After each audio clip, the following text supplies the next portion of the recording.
Sunday Best. We are here to occupy your lazy Sunday mornings with guests, gossip and games. Now, with us today is a man who can turn his hand to anything. Acting, comedy, also a children's author. It's Ben Miller. Yes. And on my side, I'm joined by a rival radio presenter. Radio 1's Chris Stark is here. I mean, I say rivals, we're not on at the same time. I'll let you off today. Our third guest today is one of the most intelligent people in Britain. Thank you so much. Ro, don't be so ridiculous, stupid boy. From her home in Bolton, please welcome the vixen chaser, Jenny Ryan. Now, if you've joined us before, you'll also know that we have access to the elusive cloud. It provides us with all the content throughout the show, and it's kick-starting us with a music question. What was #1 on this day back in 2011? Okay, so we're thinking 2011, around October time. Chris, I'm going to come to you. Oh, that's tricky. 2011. I'm thinking, it could have been Flow Rider, couldn't it? Could have been Flow Rider. Could have been that sort of thing. Could have been Flow Rider. OK, you'll go with a bit of Flow Rider, Ben. Was it the Beatles? I'm going with the Beatles. I'm struggling to think of any names of any bands. Was it Little Mix? Yeah, was it Little Mix? Little Mix, OK, that's great. That's a great shout. Go on, Dad. I'm going to go. I think 2011 was the year of Adele, wasn't it? Adele. That was her, the record-breaking album. Yeah. Who knows? Rolling in the Deep. OK, well, I'm going to tell you, the answer is this track. Oh, man. Oh, it was the birth of One Direction. Oh, it was so good. Oh, yes. I can't believe it. I should have known. I did actually. I just, you know, going easy on you. Going easy on you. Now, a little bit of fun facts, right? Do you know that a lot of the members of One Direction have recently admitted to having very different phobias, right? So Harry's got the basic one. He's got fear of snakes. Niall's got claustrophobia. Liam, he's afraid of spoons.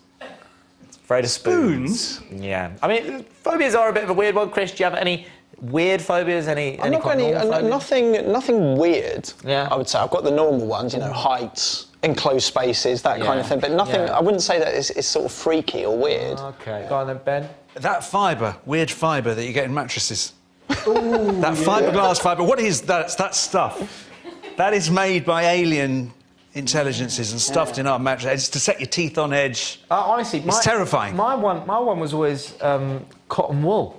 Yeah. Cotton wool, I can't even. That must be closely related. Touch it. I can't even touch it. I can't. Have you got anyone then? No, I haven't really. No, I'm good with most things. Hummus, I'm a bit weird with actually. Hummus? Oh, tiramisu. Do you know what? I really like? Chris has basically just said no, just all the normal ones, and then he's waited to see what Ben and I say. And if we go, and he's gone. He's literally thought. Cotton wool, yeah, that's weird. Hummus! He's got mattresses on fire. Hummus? What do you mean? I just know I don't trust it. It's like... When they put it on that pitter, scares the life out of him. All right, so Ben Miller is a comedian, movie star and an acclaimed author. Not to mention his podcast and his massive new Netflix series he's just filmed. Is there anything this man can't do? Ben, lovely to have you here. Morning. Lovely to be here. Listen, you're a great friend of my brother's, I know that, but I won't hold that against you. But you come in today with a new book, but it is probably the best title I have read on a book cover for so many years, The Day I Fell Into a Fairy Tale. I think thank you. Absolutely beautiful. Thank you. So what inspired you? Well, I've been writing a story for each of my children. So I wrote a story about Father Christmas for my oldest son. Then I wrote a story for my middle son, where he gets given a black hole at a birthday party instead of a balloon. Oh. And now I'm writing one for my daughter, and this is about... Well, she loved Alice in Wonderland, the story of Alice in Wonderland. So in this, basically, she lives in this little village, and a mysterious supermarket appears on the edge of the village. She goes along to check out this supermarket, and she finds that there's a trapdoor in the pick and mix that leads to the land of fairy tales. So she's going back and forth, having adventures there. She takes her brother through with her as well, and it's a story about a family coming together as well, because her brother's got a bit old, really, to play games, And through coming through into the world of fairy tales, he sort of rediscovers what it's like to be a kid again, and it brings them all back together as a family. That was so lovely. I tell you what, could you come round to my house and read me and my wife a bedtime story? Yeah. I was sitting there like that. So the protagonists in your book, they're your kids. It's my daughter, yeah, and the stories are based on my actual children, what they're like. So, yeah, I mean, my oldest son, he really did generally. His main thing was wanting to meet Father Christmas, and my middle son, he loves space and stars and planets, and Lana, she really loves fairy tales, and she loves... Do you know what it was? She loves all the Disney fairy tales. And then one day, I was looking through some of my old books that I had when I was a kid. I found a Ladybird book of Rumpelstiltskin. And I said, oh, kids, have you read this? And none of them knew the story. Wow. And I thought, wow, I wonder if I could do a story that will introduce them to the fairy tales that... You know, the older fairy tales, the ones that... Because they watch Shrek or Puss in Boots, but they don't know necessarily those original fairy tales. Yeah. So it's sort of to introduce them to those as well. So you've had 3 children's books out now, right? Yes. And you've got 3 children. Do you have to have more children to write more books? Yeah, we're working on it. I mean, I think... I have got a couple of dogs. I was thinking, can you write a story about a dog? I don't know. I'm struggling slightly. I think maybe a sequel. I don't know. Yeah, I mean, I'm just concentrating on this one. What about books for adults? You do write those as well. But I mean, science books. That's I wrote a couple of science field, books, isn't it? Yeah, but writing for children is much harder than writing for adults. Yeah, because there's something about it. It's conversational, isn't it? When you write for, you're right in the mindset of what it's like to be the reader if it's for an adult. But with children, they're much more impatient. They won't tolerate... I mean, my kids literally... I'm saying, I wrote this story for you, and they won't listen, because this bit's boring. So I think, all right, I've got to change that then. And I work on the stories over and over until I can keep them sat there throughout the whole thing. They're the best critics, really, you can have. It's so fantastic. But I know that there will be a lot of people that are very, very excited about the fact that you and Alexander Armstrong, you're back for a second series of the podcast. This is one of the beauties of lockdown, is basically... we hadn't really got together to do anything for about sort of 10 years, and in lockdown we were both sort of messaging each other and said, well, why don't we do, like everybody, why don't we do a podcast? I mean, that's what everybody does, right? So we started doing this thing where basically, we've had these characters for ages that are music critics, and the idea is that they talk about the biggest releases now, what's out, and, the books, the films, the TV shows, the art exhibitions, but they haven't seen any of it.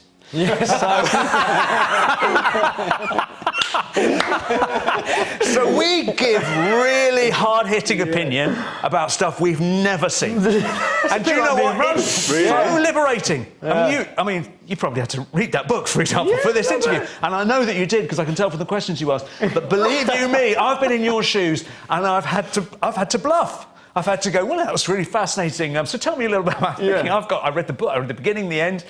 This is the fantastic thing about this show. We reviewed the Bond. It hasn't even been out yet.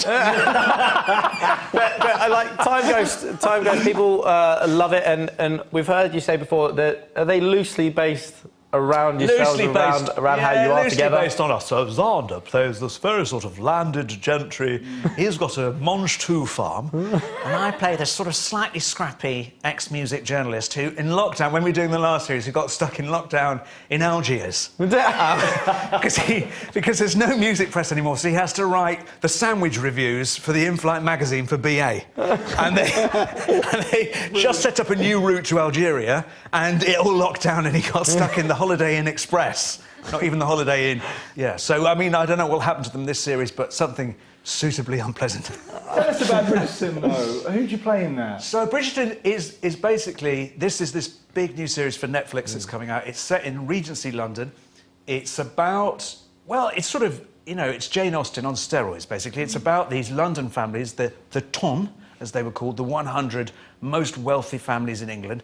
And every summer there was a season of balls and events where you had to get married. If you came out onto the scene, I'm sure that wasn't how they put it, but, if you were a debutante, you had to get married by the end of the season or you were disgraced. Wow. So it's very high stakes. And the Bridgerton family, they've got 8 children, and in succession, each of them are going to have a season where they come out. This is what the oldest daughter, coming out in this first season.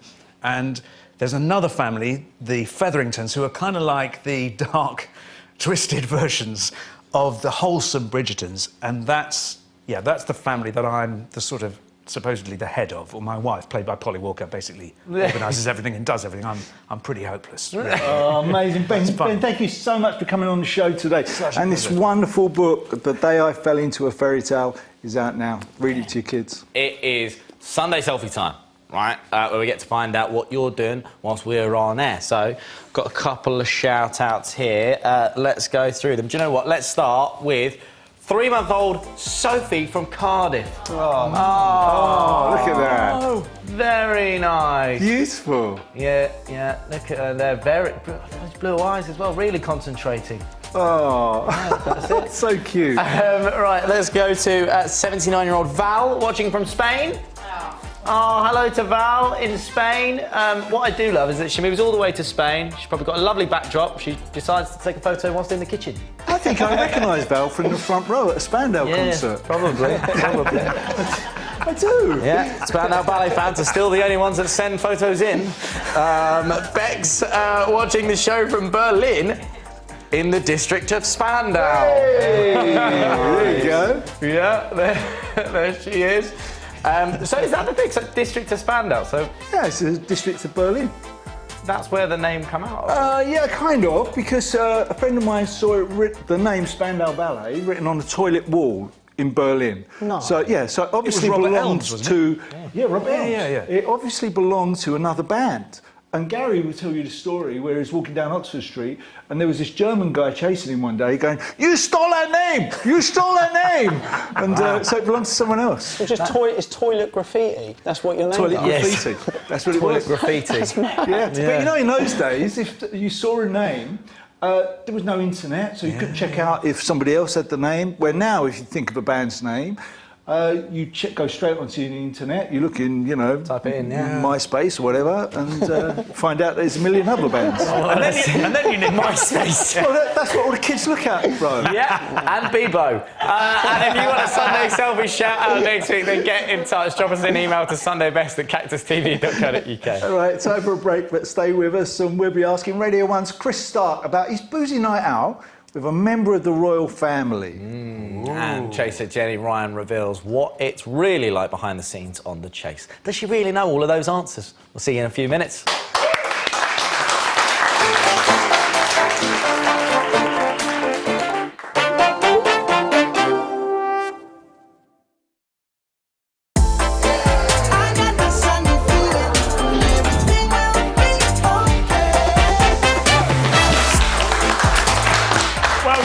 Martin and Roman's Sunday Best. Now, with us today in the studio, we've got Ben Miller and Chris Stark. Yes, and shortly, the Chaser, Jenny Ryan, is virtually dropping by to give our minds a mental workout. Now, look, we're about to go head-to-head in a couple of games, but before we can play, we need to introduce you to our Families of the Week. Over here on my side, we've got the McQueen family from Peckham. That's Dad Jermaine, Mum Leah, and sons Laquan and Amari. Now, Amari, 12 years old, right? Brilliant vegan chef. He's got a YouTube channel and he's just about to be published in an amazing new book. Wow. So he's doing really well for himself. How did it come about? What happened? Oh, so it happened when my mum was sick and my dad was going to work. My dad taught me and my older brother Laquan how to cook. And then when I learned about veganism, I started cooking vegan food for my mum as I knew it was healthy for her. And then I think that's the reason why she got better. It sounds amazing. I'm going to have to come round for dinner one day, aren't I? Yeah. But listen, I heard you've got a TV show coming out. Yeah, it's coming out in January. I can only tell you that part because that's enough information.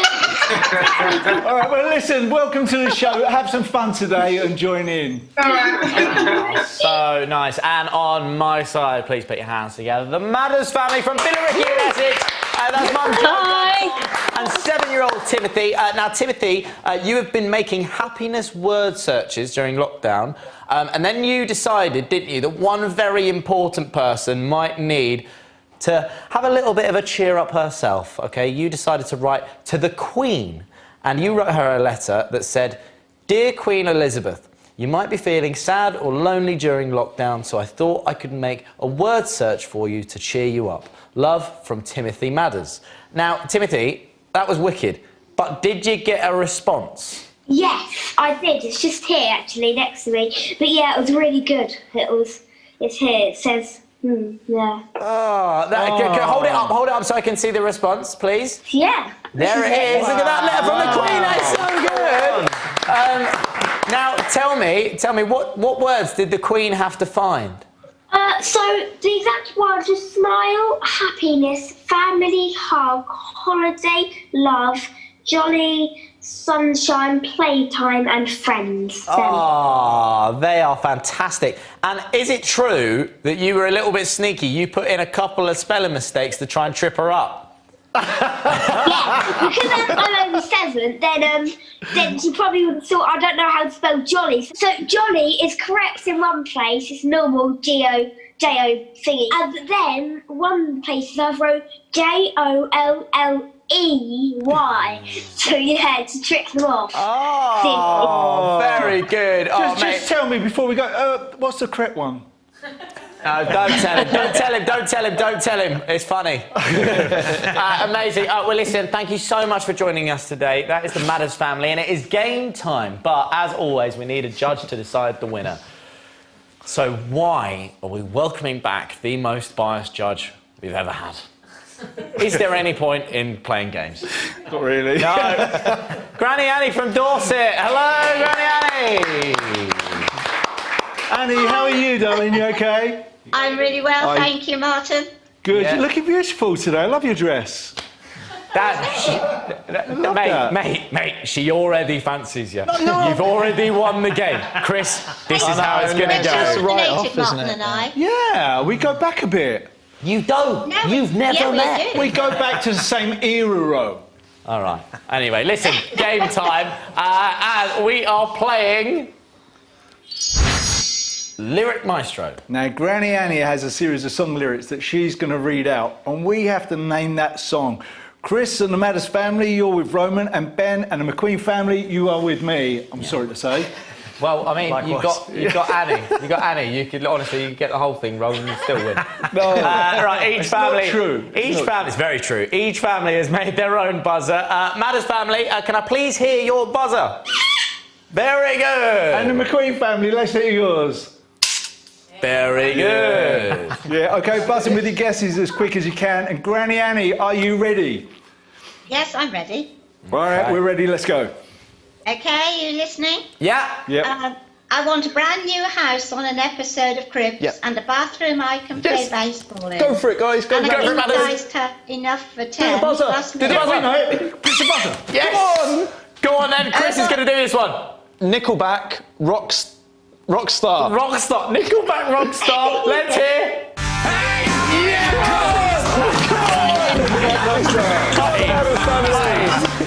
Right. Go on then, Annie. Next one, please. The moment I wake up, before I put on my makeup, I say a little prayer for you while combing my hair. Yeah, we got it. Come on. We got it. McQueen's? I said you, that's the tune, isn't it? Yeah, I say a little prayer for you. Let's hear it. Very good. Well done. Well done. I think we're going to go for one more as a decider. Yeah. One more as a decider. Go on, Annie. Come on, Roman. Yes, it's true, I'm not good at a one-night stand, but I still need love because I'm just a man. Go for it, Madders. Go, Buzz. Go on, you go. I don't know. Sam Smith. True, and it is a one-night stand. So stay with me, Sam Smith. Let's hear it. Yes. Oh, it's a beautiful collaboration here, Roman. Well done. That was great. Oh, well done. Let's get the final scores, Granny Annie, as if we need to know. Over to you. Tell us who won. I actually think Martin won that one. There we go. What can you do? What can you do? It's just a shame Roman couldn't spell jolly. Oh, dear. Sorry. Right.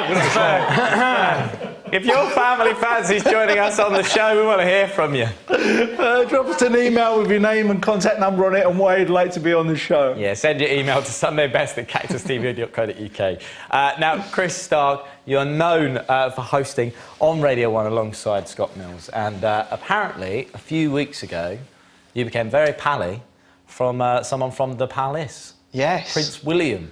And apparently he postponed his next appointment so that he could hang out more with you.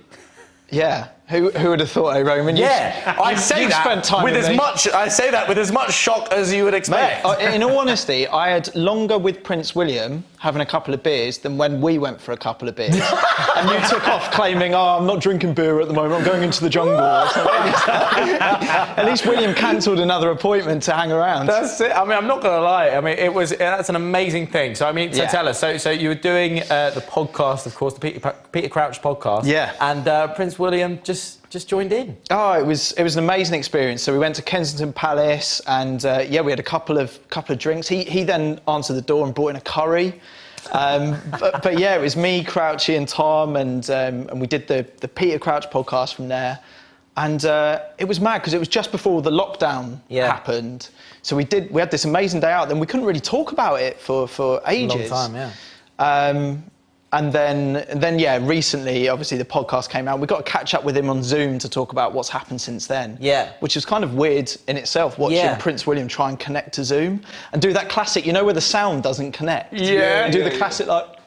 Yeah. And I'm like, we can't hear you, mate. It's the button on the bottom. The best button on the bottom. Yeah, best the microphone. Yeah. I always think that when at the end of those Zoom chats, you always have the same thing because you press leave and then it asks you, are you sure that you want to leave? So you say bye and then you go and then you spend 5 seconds going, yeah, bye. Bye. So you know, you, Prince William, Crouchy. I mean, it was absolutely ridiculous. It sounds made up. Here's a clip to show that they did actually share a curry. I don't mind. Okay, thank you, Anna. Appreciate that. So there's some curry for you boys. And I believe it's the Samrats, which is like your local favourite, Crouchy? Yeah, it is. That's exactly right, yeah. Are you serious? We've had the Samrat has delivered to the palace? Yeah. Well, I think once they got through security. I think it's the first time that the Samrat's ever delivered to Kensington Palace. There's an Uber driver out there on the floor at the moment being frisked. It might be the last time. He's left a little menu as well, like as if you're going to go back there. I love it. Great.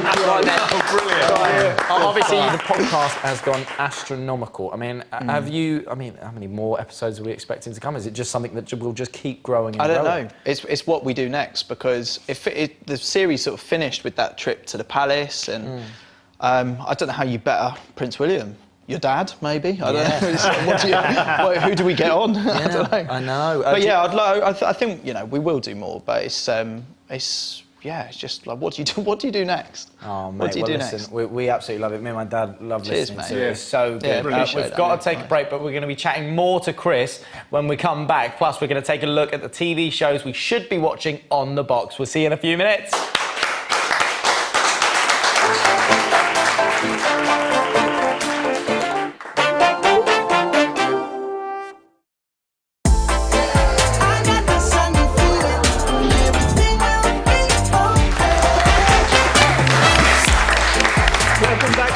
Run this Sunday Best. Ben Miller is here, and shortly the Bolton Brainiac, that is Chaser Jenny Ryan, tells us what it takes to be the best quizzer on the box. Now, before the break, we were talking to Chris Stark. Now, you're almost your life partner in Scott Mills. I love that. My life partner. Yeah, mate. Your connection is so nice. His work husband. My work husband. Work husband. Like you guys are so fantastic together. I mean, what was it like being separated for that long during lockdown? It was weird, like, because we're so used to seeing each other every day, and as you know, that's what I think makes the best radio is when you're talking about the stuff that generally mates are talking about, and then when you're separated. But I think it kind of reflected what everyone was having to do with their mates anyway. So. Look, it's not ideal, but we still had a lot of fun throughout that time. One thing is, you do the podcast, you got your huge radio show, and then on top of that, you're finding time to do cookbooks. Yeah. This is wicked. This is a bit of me. Yeah. Tell me about Eat, Sleep, Zoom, Reheat. Well, do you know what it was? When I started at uni, I genuinely couldn't cook a thing. Like, horrendous. I would try and make little shortcuts.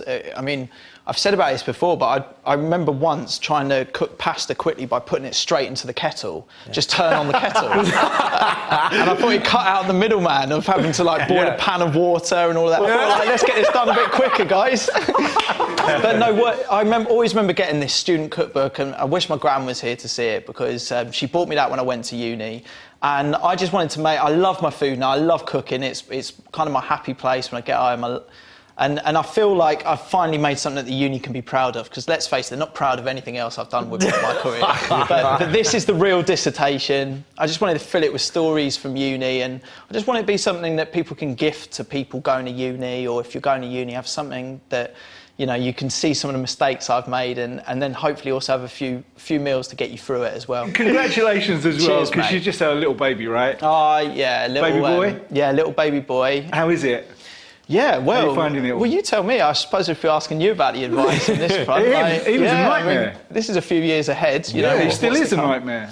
Yeah, it's the best, and you know, I'm so proud of I'm going to be really kind of cliched with this, but so proud of my wife, and also, you know, I just feel so lucky that we've been able to have a you know, healthy little baby boy, and I do often think about people that have a really hard time having kids, and there's so many people that be watching this that would do anything to be in my position and be that lucky. So, I love congratulations, it. man. The big mistake I made was tweeting that his name was named after a Watford footballer called Troy Deeney. Troy Deeney. Yeah, and everyone thought his name was Troy. I banged out a tweet, didn't think about it the rest of the day because I was distracted. You know, I was just buzzing to have a little baby, and yeah, suddenly all these like papers and that started reporting that his name was Troy. And the worst thing was we had family friends sending gifts. We had these beautiful biscuits turn up. We've actually got a photo. Take a look at these. Yeah. No. I felt horrendous about that. It tasted good though. Yeah. So you know. So I should say his name's. I don't know if we've even said his name before, but his name's Charlie, and yeah, I'm so proud. And mate, congratulations. I've actually got a little bit of a game, so this is kind of to help you out a little bit, and for me to see what's still to come. Now, Ben, what we've got to try and do is figure out what the baby stuff is for. Okay. Now, I have no idea what that is. Have a look. Does anyone have any idea, Chris? Well, do you want to hazard a guess there, Roman? Or I genuinely wait for it. Now, I don't. Is that for the? Is that where you get eye drops, and then for when you're looking really tired and you've got to turn up and do something like this, you can put that in your eyes. Maybe, and look slightly more awake. So this is an honest answer, but I think it's if the baby's got mucus. Yeah, it is. Apparently, it is. It's a baby nasal aspirator, aka the snot sucker, to get rid of those unwanted boogers. Exactly. I didn't use one. I just used, you know. Yeah. What about this? That is something you wear as a ruff. It's a rough. Yeah. It's a new romantic collar, isn't it? Any ideas, Chris? Do you put it on the face of a baby to look like the Teletubby son? So it's actually... That's a brilliant idea, though. Do you know what? This is actually... I really like this. This is a baby shower hat. So it stops the water from going directly in the face. Oh, it's quite festival. Nice. Very good. These last ones, these are some funny-looking hats. Look at that. Look at that as a hat. Do you know what that is? Is that for a baby? That's for a baby. Ben, do you have any idea what these are? You've helped us out, so I mean, tell us what they are. I think that is... I've no idea. I don't know. Is it a COVID mask for a baby? Oh my God! Well, I'll tell you what it is. It's actually a PPTP. Oh, genius. Simply pop one on after removing the nappy and say bye-bye to sprinkling accidents. That is a great invention. It's a good invention. That's he was a nightmare invention. at it. Honestly, he used to spray about 4 foot in the air. I used to change his nappy, Roman. and I had to wind out of the way. We had to evacuate the room. I mean, you're laughing up there. It'll be doing that. It'll be doing that with running. Listen, Chris, it's been so nice to chat to you, but we're not the only ones with a couple of questions. The McQueens, you have a question for Chris. Who is the better co-host? Scott Mills or Peter Crouch? Oh, why would you do me like this? Better co-host, Scott Mills or Crouchy? Why would you do me like this? Do you want an honest answer? Yeah, honest answer, yeah. Listen, Scott, if it wasn't for Scott, I wouldn't even be here now. He's not my father, but but I owe him everything, and Crouchy knows how much I love him. So I've got to stick with Scott. He's the man. Very good, very good. And Dad, I think the Madders have a question for Ben. Ben, Madders, what do you want to ask Ben? Yeah, Ben, do you ever get mistaken for any other celebrity? I have occasionally been mistaken for Rob Brydon. Anton Dubek, I don't see it. But once I was going to the Cannes Film Festival to announce a film, got very excited because I got met at the airport, taken to the Carlton Hotel, the penthouse at the top there, shown up the stairs, huge team of people showing me everything that worked in the room, and there was this huge table, laden with champagne and sweetmeats and fruit, and everybody swept out. I thought, I have made it. And I wandered over to the table, I opened the card, it said, "Welcome to the Carlton Hotel, Mr. Ben Stiller." Brilliant. Hey, so great questions from the families. Yeah. Now, if you think you've already watched all the good stuff on the box, then think again, because we have some great entertainment recommendations for you. Our best picks. Let's start with a brilliant, brand new, gripping drama that's coming to ITV very soon. It's called Honour. Now, Keely Hawes, she's incredible. She stars in this 2-part drama about the real-life honour killing of Banaz Mahmoud, a 20-year-old Iraqi Kurdish woman. It looks awesome. Watch this. We gave them these names, and now she's gone. You must find her, please. Boys can do what they like, because it's all about his honour. 5 times the police have failed her. Who's winning this case now, is there? I care very much about Banaz. I will not rest until I bring her killers to justice. Oh, that was great. Yeah. So my one's got to be, man, me and Roman argued about who was going to present this one, because we both like this, don't we, to be honest. Love on the Spectrum, Netflix. I mean, it shows 11 autistic young guys trying to find love. It's the most heartwarming, touching piece of TV that you will ever watch. Here's a clip. A lot of people our age aren't interested in commitment. They're only interested in intercourse. Finding love can be hard for anyone. Do you feel anything about me? Some girls don't feel like dating someone with disabilities. It was too awkward. Even though I'm on the spectrum, I'm capable of falling in love. Well, I hope we can help you achieve that. I really hope so too. I seriously do. Right, wicked. So good. Right, one for the family. A Secret Society of Second-Born Royals. This is on Disney+, OK? So it's a brand new superhero movie. The story revolves around Sam, a rebellious princess who is second in line to the throne. How gutting. She then discovers that she was born into a secret society of second-born royals who are gifted with incredible powers and the responsibility of protecting the kingdom. Take a look. Good morning, class. We are going to have fun this summer as members of the Secret Society of Second-Born Royals. You guys have superpowers. We're superheroes? Ben, you got any recommendations? I have, yeah. There's a show on Netflix called Criminal. It's the 2nd season now. It's absolutely fantastic. So it all takes place in an interrogation room one actor every week plays a character who's being interrogated by these detectives. You also get a little bit of what's going on backstage. It sounds like it's not very filmic. It looks beautiful. It's beautifully lit. The acting, I think, is some of the best acting you'll see anywhere. It's so brilliant. It's so clever. Chris, what about yourself? Well, the thing is, I've seen you guys come up with this really glossy sort of like, you know, tense. Yeah. I'm going to offer something a little bit different. Okay. Celebrity Karaoke Club, ITV2. Main reason I'm saying it is because I know you're involved.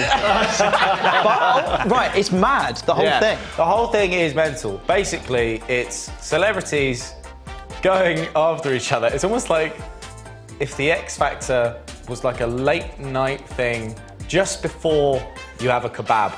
Yeah. Do you know what I mean? You It's know that sweet spot, isn't it? You are a couple of drinks in, let's be honest. It's really, really fun. There's group battles in there, there's big performances, there's big twists and people make appearances. You will love it, right? It's coming out on ITV2. Time to take a break, but stay right where you are because we are going to test the brain power of the vixen chaser, Jenny Ryan. We'll see you in a bit.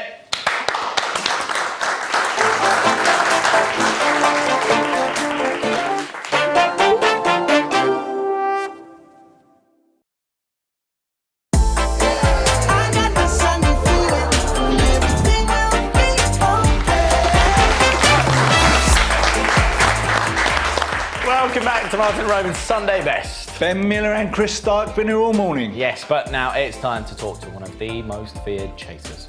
It's the flame-haired vixen. Jenny Ryan is joining us. Woo! Jenny, so lovely to have you here. Welcome, Jenny. Jenny, you're on a brand new series of The Chase. You're back. What can we expect?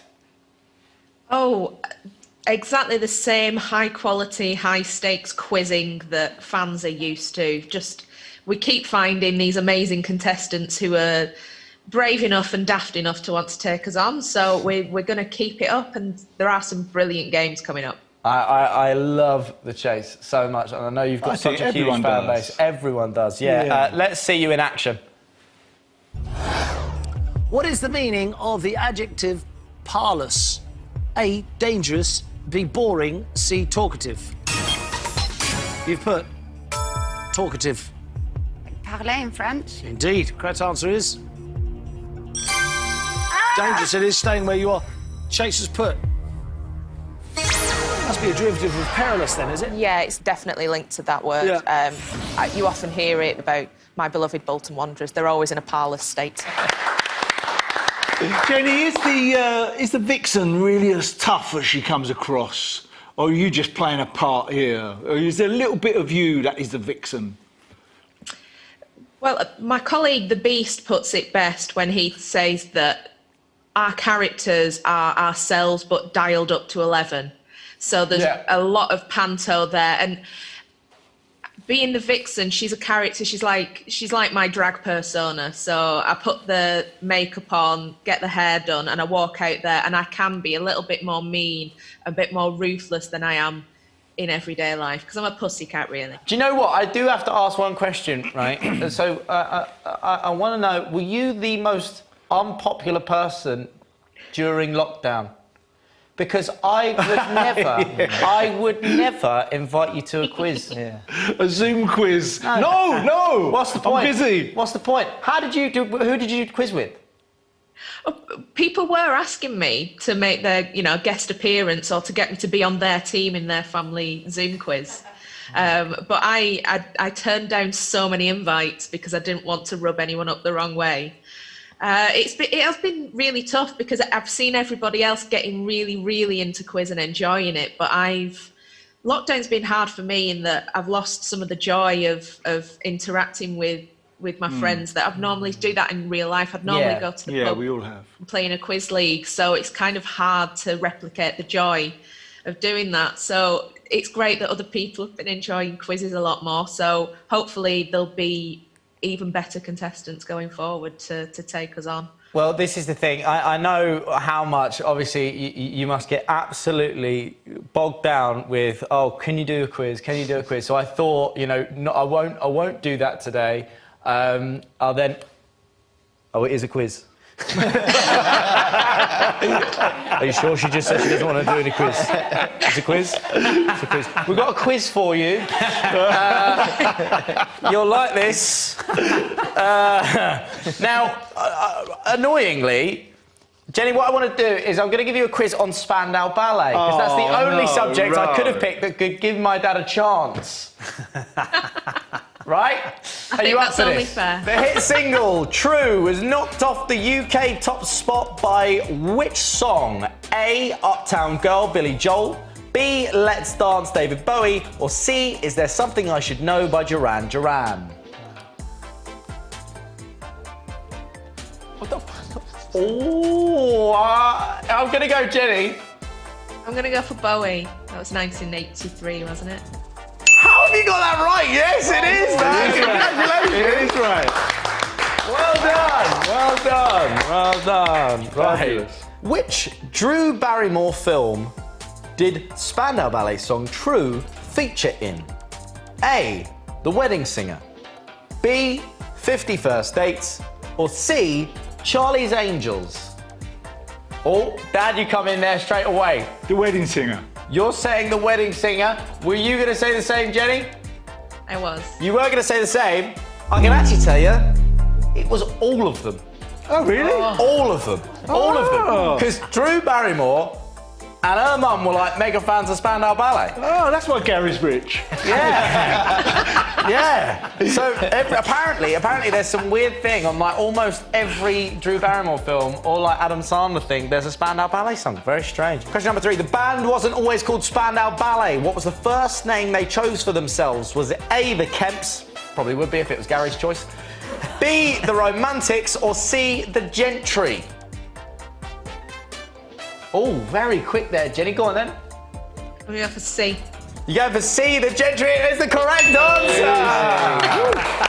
He's the correct answer. Here we go. What year did Gold come out? A, 1981.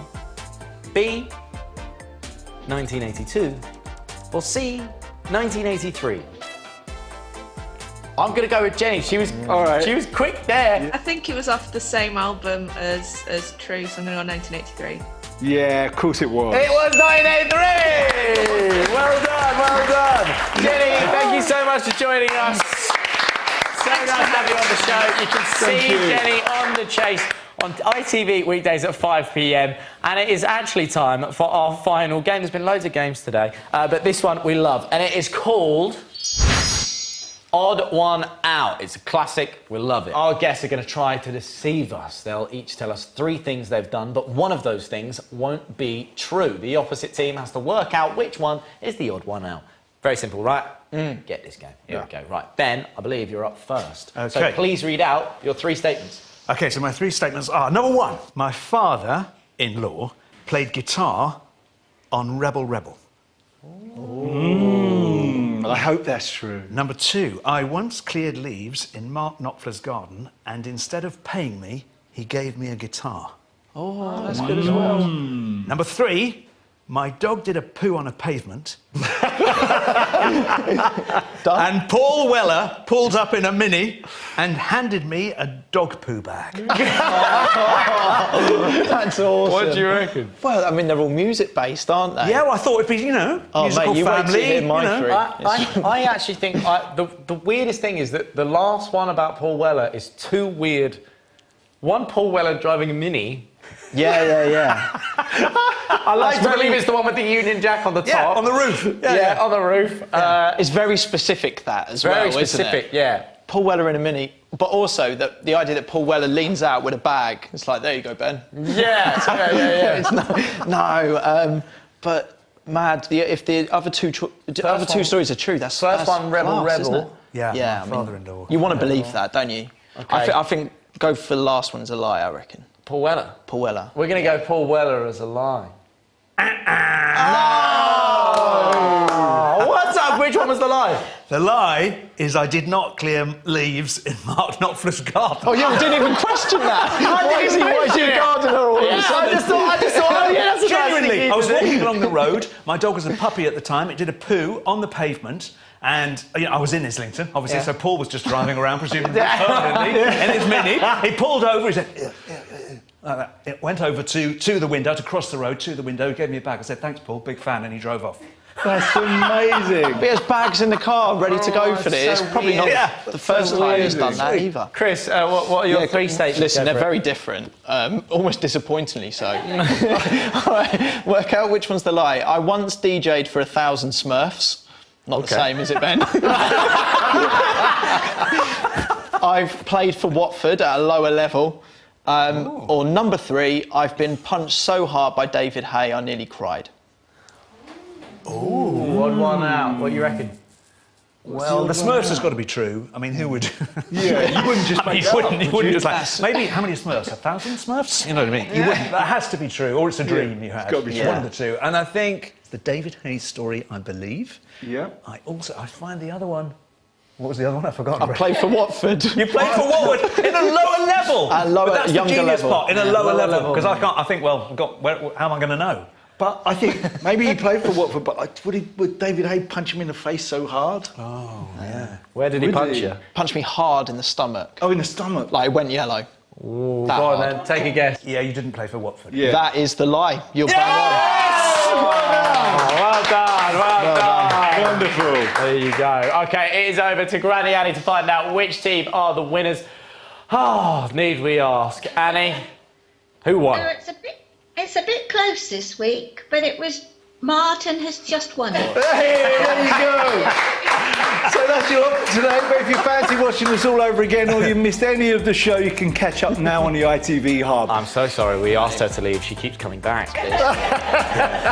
Thank you so much to Granny Annie, Chris Cox and the Madders family. Also, thanks to Ben Miller and the Queens. Listen, guys, thank you for coming on the show. Yes, we will be back next Sunday. Thank you for spending your morning with us. Have a fantastic rest of your weekend, and we'll see you then.